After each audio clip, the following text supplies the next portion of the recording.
is much better today than it was a year ago in Tampa. But I do look at Brady as not much of a playmaker now, more of he's excellent when in terms of efficiency. So, but this offense has some deep threats and downfield throw guys. How do you think it all looks early, Greg, Tampa Bay, Tom, and these weapons?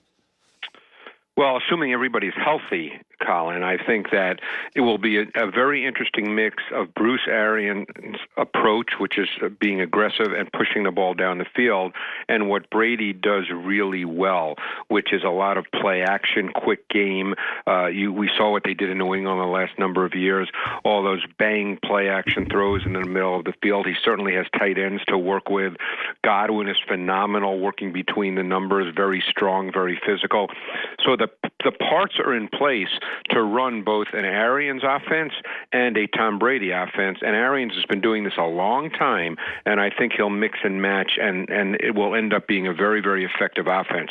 But I just want to say one thing. You said something that fascinated me about being efficient versus being a playmaker. Do we believe now that you cannot be a high-level NFL quarterback if you're not, quote-unquote, a playmaker? In other words, a Mahomes, a Watson, players who make plays outside of the structure of the play call and the design of the play. Is that now absolutely part of the game? In other words, are we not going to see Tom Brady's and Drew Brees' and Phillip Rivers anymore?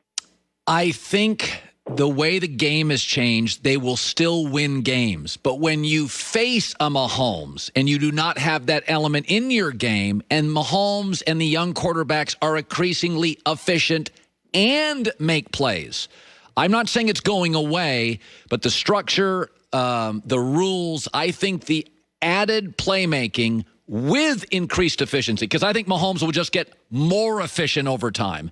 I would agree. I think it's going to be. I'm not saying Jared Goff can't win games, but if I get Mahomes' efficiency and the over the top playmaking, boy, that's a rough obstacle, right? No, and I'm not disputing that, but it's interesting that Jared Goff was in a Super Bowl 2 years ago, did not win, obviously.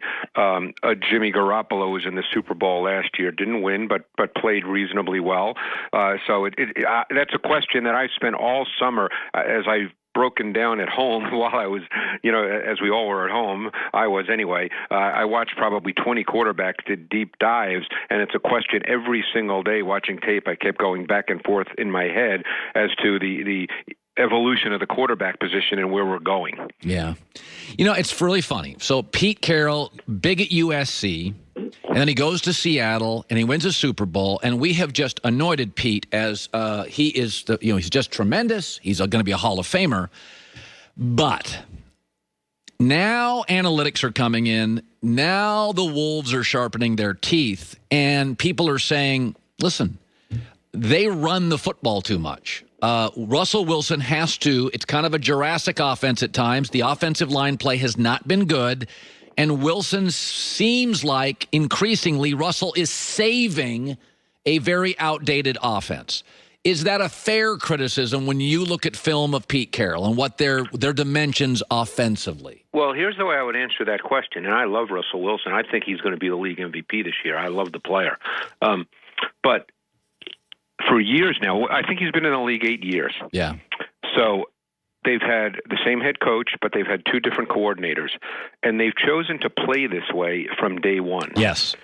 So the question is why? And only Pete Carroll can really answer that. So are they playing this way because Pete Carroll is beholden to a philosophy no matter who the quarterback is?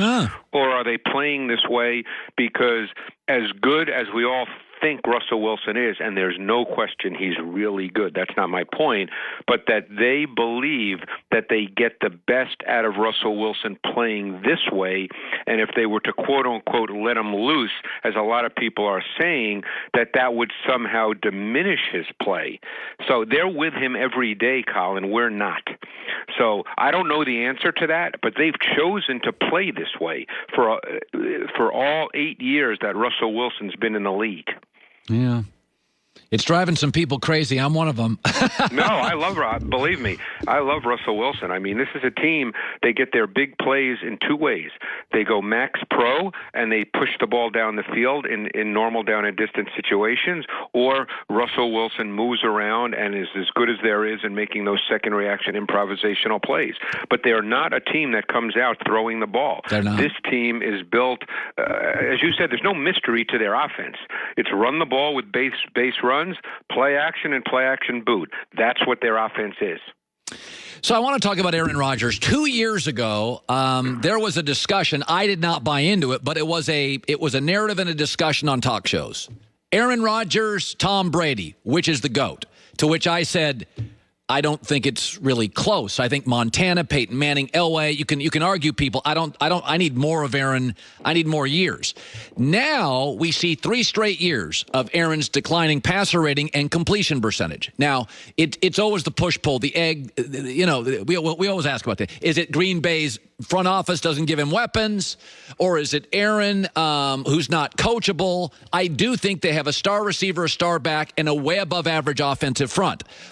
When you now in your offseason look at Aaron Rodgers and we point fingers at the decline, what do you see? Well, and I've talked about this with you for years, and I think when you look at Aaron Rodgers, you see a player who is supremely talented, capable of making outside of structure plays at the highest level in the game, can make any throw to any part of the field from any body position, any platform, throwing platform. But and this is not an interpretation. This is what the tape tells you. There are a lot of throws within structure that he leaves on the field. And he now has a coach whose background is somewhat Kyle Shanahan, who believes in pure structure, that the scheming of the offense dictates how the quarterback is going to play and where he throws the football. And I don't know what's in Aaron Rodgers' head, Colin, neither do you, I'm sure. But maybe he struggles with that. I don't know the answer to that, but I can tell you that the film shows that there are too many throws that he leaves on the field. I think he only threw 3 touchdowns last year off play action. Someone can easily check that. But in an offense, in a Matt LaFleur offense, that's a very, very low number. Well, their draft showed you they have questions about him. That certainly for sure didn't give him another weapon. It also told you, by the way, how they see their offense. They drafted another back who I know is third on the depth chart right now, Dillon, as the season starts, but he'll play. And then they drafted in the 3rd round a kid from Cincinnati, Josiah DeGora, who essentially is a Kyle Juszczyk-type player. Yeah. So, I mean, Matt LaFleur is telling you how he sees his offense. Let's go to Jimmy G. 21-5 as a starter, but I can't deny that Kyle Shanahan took the ball out of his hands in key playoff spots. And I have said it's very important that your coach trusts you. I didn't feel like at the end of the year he did. Is that fair? No, I think they're a highly schemed offense, and I think that Garoppolo's at his best when he's rhythmic in his drop, his set, and his delivery. I think he's a really good fit for that. See, this is the classic case of scheme versus quarterback. It's a really well-schemed offense. So when Garoppolo executes the offense well, people don't say, oh, Garoppolo is good. They say Kyle's really well-schemed. So, and then Garoppolo, if he has a bad moment, then they say, oh, Garoppolo's not very good. You can't really have it both ways. I think Garoppolo has the mentality and mindset of a pocket quarterback. He plants and delivers. He'll sit there in the pocket late in the down on his back foot, and with that compact delivery, he'll make throws. Yep. He can make throws without stepping with his front foot, so he can be patient in the pocket. He was very good on 3rd down. He trusted the scheme. He turned it loose. In some ways, it's like saying if a basketball coach, gets guys open jump shots, are we blaming the guy hitting the open jump shots? Are we saying, well, he's not very good? This is a well-schemed offense that Garoppolo executes well. Is he Patrick Mahomes? No, he's not Patrick Mahomes. He doesn't have that kind of ability, but he's a very efficient pocket player in a well-schemed offense. And don't forget, he doesn't have a ton of experience. He's still growing. Yeah. By the way, I was saying this earlier to start the show today, is that, we forget with Mahomes, he was only 11th in completion percentage, 7th in passer rating, and only had 8 touchdown passes last 6 games. He admitted he just learned to read a defense. There's a lot of meat on the bone. I think we're just seeing the beginning of him. I think what we see with Jared Goff, this is what he is, a beautiful deep ball thrower with a nice touch. I look at Mahomes and I think, we could have a lot more. He could go to another level. Is that hyperbolic, or do you buy some of that? No, I think that he'll get better. You know, it's interesting. And this is a great conversation. I don't know the answer to this. The other kinds of things I think about with quarterbacks.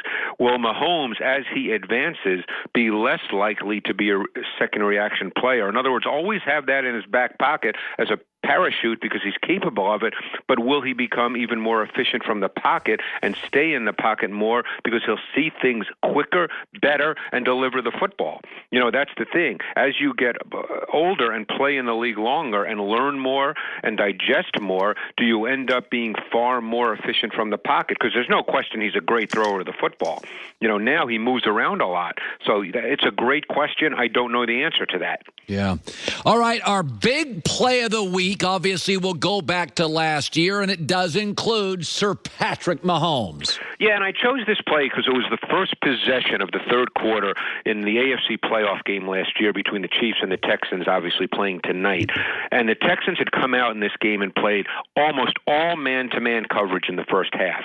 So they come out in the third quarter, and let's run the play right now.